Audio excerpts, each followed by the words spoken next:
All right, so we're now going to move on to talking about back-end technologies. So we're going to start with Node.js. Okay, Node.js, the long version is it's a platform that's built on Google Chrome's JavaScript runtime, and it's used to build fast, scalable network and web applications. And it uses an event-driven, non-blocking input-output model that makes it lightweight and efficient, making it perfect for building real-time applications. So the short answer to that is that it allows us to run JavaScript in a back-end server environment.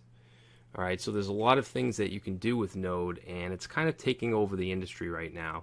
So it's definitely something that you want to learn.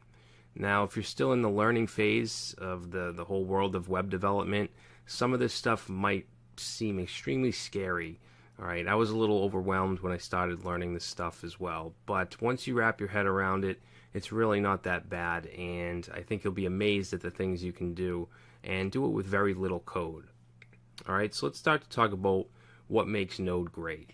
So when you have a technology like, let's say, Apache, which is a web server, and you write web applications in something like PHP, okay, this works synchronously, meaning that it does some kind of process, and then it waits, does another process, waits, finishes that, and moves on. Well, Node.js is asynchronous, and that makes it so that we don't actually have to wait for one process to finish before starting the next. Okay, and this is called a non-blocking model. Apache and synchronous systems use a blocking model because you're essentially blocked off until the current process is complete, okay, before you can start the next one. So with Node being asynchronous, it's optimized for throughput and scalability. Now, there is one area where asynchronous programming is a bad idea, and that's for applications that are really heavy on the CPU. Okay, for applications like this, you'd probably be better off with something like Apache. All right. Now, as I said earlier, Node is event-driven, so it basically sits on a single thread and it waits for events. As soon as Node starts its server, it initiates all the variables, declares the functions, and then it simply waits for events to occur. After that, it triggers a callback function when one of those events are detected. So whenever an event gets fired, its listener function starts executing. And there's actually an event emitter class which is used to bind events and event listeners. So let's take a look at a really simple example. All right, so the first line here, we're saying var fs equals require fs. So what we're doing is we're bringing in the file system module, all right, which is called fs.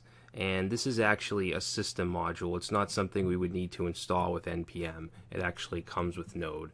And it's basically used to work with the file system and work with file paths. All right, so we're requiring that, we're putting it into a variable, and then on this line, we're taking that object and we're running the read file function or method, which does just that. It's going to read a file. So it takes in the name of the file, input.txt in this case, and then it has a callback function. And this callback function gives us an error object to work with and the actual data.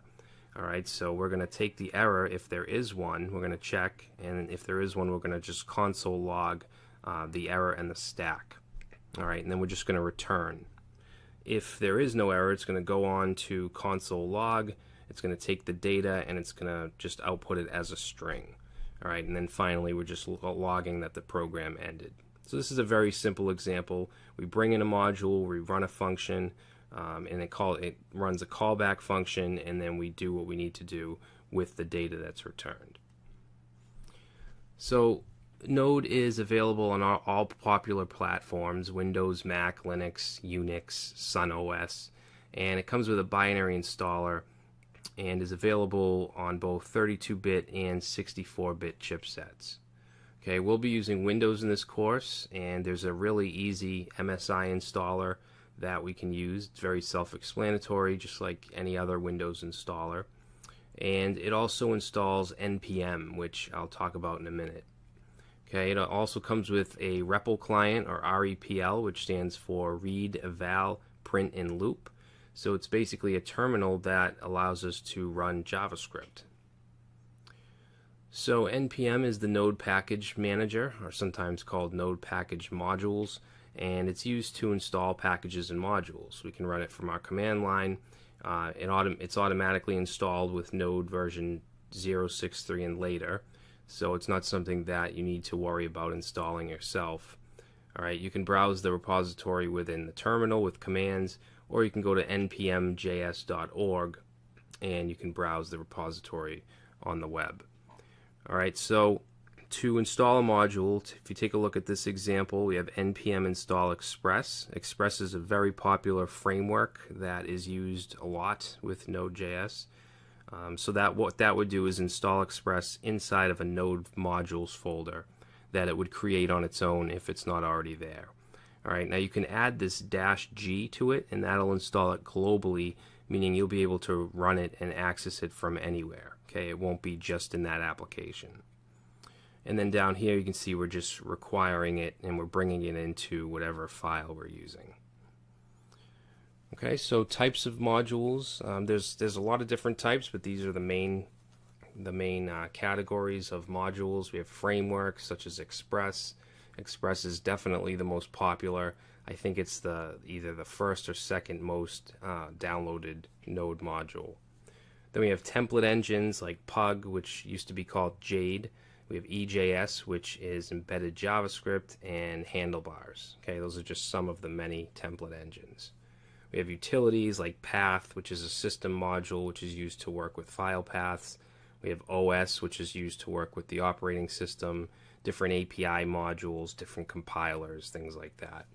And then we have database object relational mappers, so Mongoose, MongoJS. These are used to interact with a MongoDB database, which we'll get into later.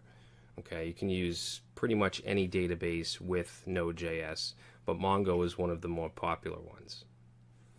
Alright, so we've come to the end of this slide. In the next video, we're going to jump in and install Node and get started.